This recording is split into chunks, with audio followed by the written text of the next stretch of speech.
And away you go. Thank you. Thank you, David, and thank you, Kevin, for the introduction. It's fantastic to see everyone here. I'd be a shame if nobody showed up, so thank you. I'm here because essentially I got lucky. I got lucky to find good friends and support in my struggle, and of course, I'm talking about two that are here tonight. Jeff Johnston and also John Steggles. And we've had probably countless hours of conversation about stuttering. And through that, I think that we've helped each other. I would certainly like to think that I've been helpful because I know that they have for me. Just providing a sounding board, an opportunity to speak. And I know that there's still some speaking to be done on the subject. Unfortunately, the science is still not clear. I've been out of it now for a few years, but wandered in again just to see where things were. And I got an email the other day from the Royal College of of Speech Language Therapists from the UK. And I'll just move this here so I can. And they were asking for comments from anyone interested in their new stuttering treatment guidelines. So I thought, okay, I've got like an hour or so, I'll just have a look at this. And to think that they're the guidelines that are being debated after the 20 so years that I've been jumping up and down, like about terminology, about science, about RCTs, the only way you can tell that the therapy itself is the thing that's been effective is to do an RCT, randomized clinical trial, where you compare the study you're doing against a control, those that do nothing. Um, anyway, there's all this interiorized stuttering comments and so much confusion is still being added to the mix that when David asked me to speak, I thought, wonderful, here's an opportunity to get back on the horse because it's needed. And I'm delighted that my two friends were able to join me here tonight. And so what I know is that you're also here for a reason, to speak better, maybe like to listen better, to lessen your speaking anxiety, or just to support others. Fantastic. Okay, why am I here? Further to what I've said is because life is short. I'm getting to be like an old man. That was like a photograph taken in 2007 when I was, I guess, over 50. And here I am now. Um, so I know that my time's getting shorter, and before I do go, I'd like to ensure somehow that I can feel good about the fact I've tried the hardest I can to make a difference. At the moment, while I've stirred up the pot, there is no question that you might have seen from my CV, culminating in a directorship of the International Fluency Association. I've stirred it, but with no success. It's not like a mixture that's been very well received or considered at all, it seems. Um, so, as I said earlier, in my time, I feel I've just got lucky, but with like a mixture of hard work, studies in psychology, anthropology, self-directed learning. I've read every self-help book I could find. I found every religion I could find. I did everything possible to get a handle on this situation for one reason, because I always felt I could do it. It was possible. And why did I think that? Because there were situations where my speech was fine. I was speaking fluently. So I knew this wasn't about my ability to speak. It was certainly about my perception of my interaction with other people. So I just knew that if I could find a way to deal with that, I'd more than likely find a way to improve my speech fluency. So that's what I've set out to do. By luck and by good management, I've got to the point I am now. But what I know from this experience is there's a shortcut. It doesn't have to take you 30, 40 years. There's like a shortcut. And that's what I'd like to offer to anyone who is struggling here tonight. How many people are stuck? I mean, if we go to the what's it called, the PowerPoint, please. Now, if we could, David, we'll just start that up and just ask. I mean, we've got 14 people here. How many are here because they feel stuck? They feel as though things aren't working out for them. Can somebody count the hands up? I can't see them at the moment, but if can somebody count those? Anybody speak up if you feel stuck. Just say, I feel stuck. Nobody. So you're all feeling okay about this. I guess you've got your mics muted, so I can't hear you anyway. All right. Well, Okay. I would say that I did feel that I was stuck until I actually decided to do something about it a couple of years ago. But I don't feel stuck now. Right. Anybody else feeling stuck at the moment? Um, yeah, like again, I like kind of you said, like I do go through stages of where I do feel really fluent and my speech flows.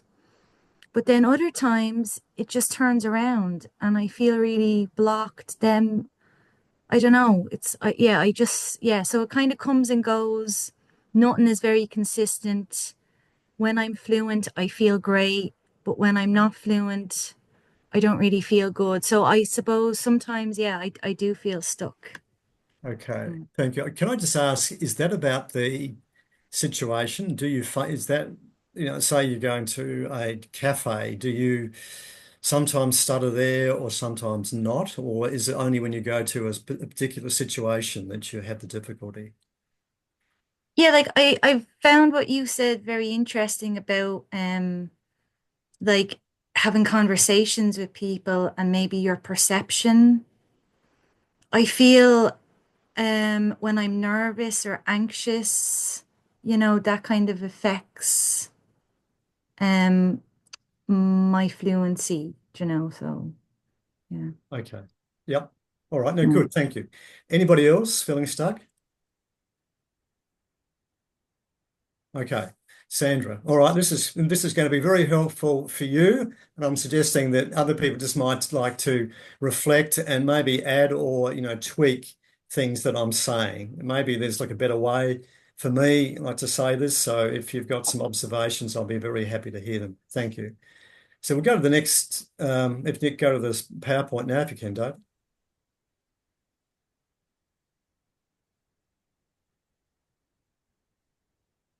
Are we on track with this?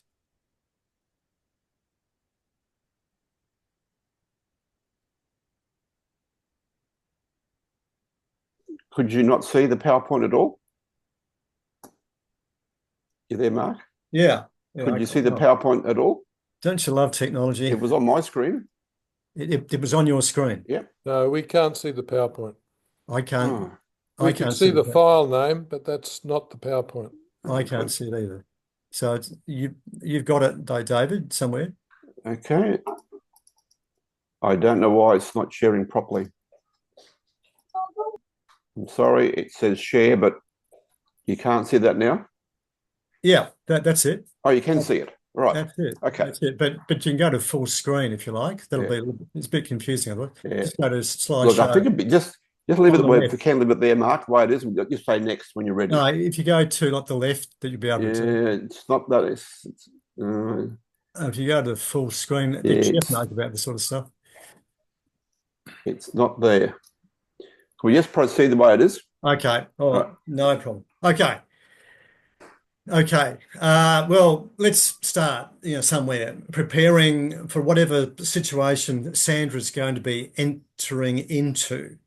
when she's feeling anxious. It may be, is there a particular situation, Sandra, that's causing you the most difficulty at the moment? What's that?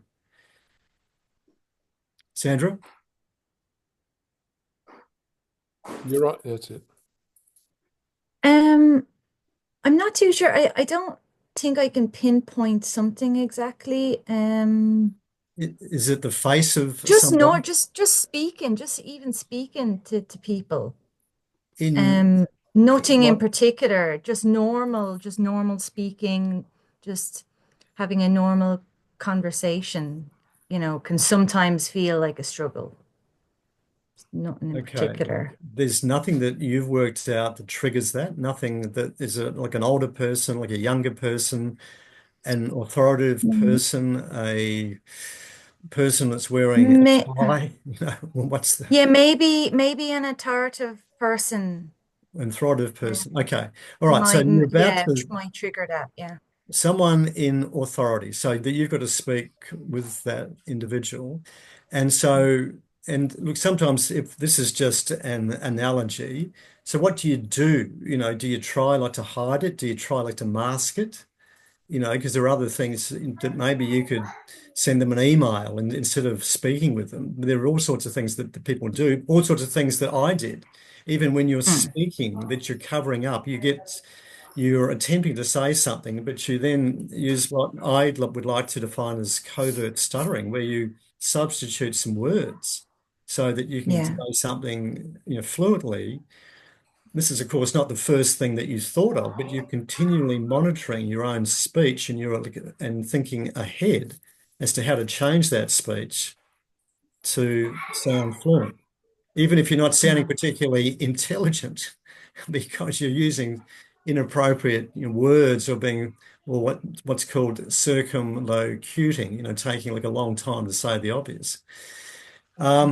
Okay, well, that's it. So thanks, David. Just keep on going with this if you can. We'll just speed it up a bit. So why is it so hard to change speech? So there's Sandra, she's probably tried various things, but why is it so difficult? Because there are two things involved. There's the mechanics of your speech. And for those who are older than 50, you've had 45 years of speaking incorrectly. And that means like a lot. We all know how hard it is to change an accent. People can do it, but it takes a lot of effort.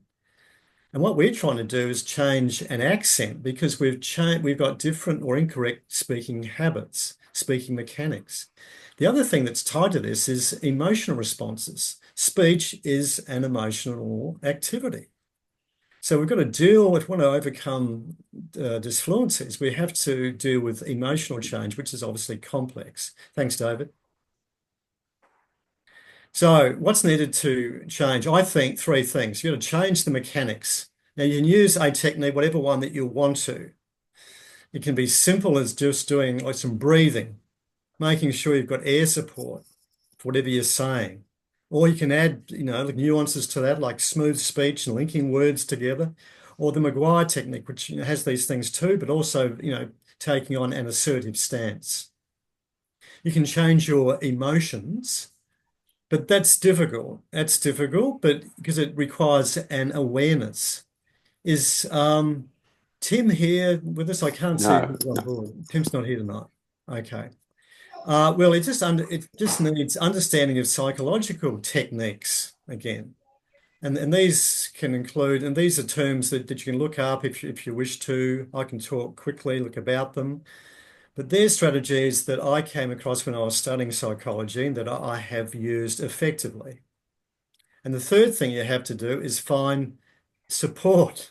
Someone's got to be supporting you. No one achieves anything in a vacuum. No one, unfortunately. It'd be fantastic if it was easy, but you need support and you've got to find that support and cultivate that support. Thanks, David. Next. So what I'd like to do is to break up now into these three groups that we've got and just to maybe talk about where do you go for your support and advice? who is your coach? That we know about sporting teams. We know about, we've just been watching like the golf. Sandra, I suspect that you're from Ireland. Is that Northern Ireland? Or, yeah. No, it's in the Republic of Ireland. Okay. Well, even that, I guess that you're claiming it's something about like the Masters victory, given that Rory McIlroy from Northern Ireland was like the victor. But Yeah. but you'll notice with all those top sportsmen, they've all got, coaches and a series of them. There's there's also a psychologist, there's also a technique coach, there's all sorts of things, financial support, all those things. They're there.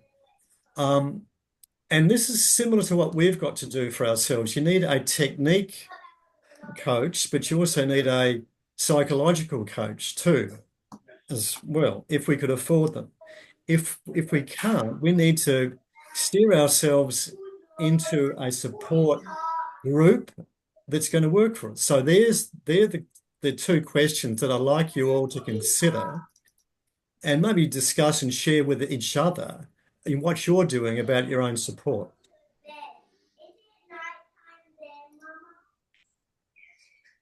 Thanks, thanks, David. Sorry, I thought you finished, Mark. Sorry. You want the next slide, do you? Or the breakout rooms? Into the breakout sessions. Yeah, sure. Okay. I'm just about to do that.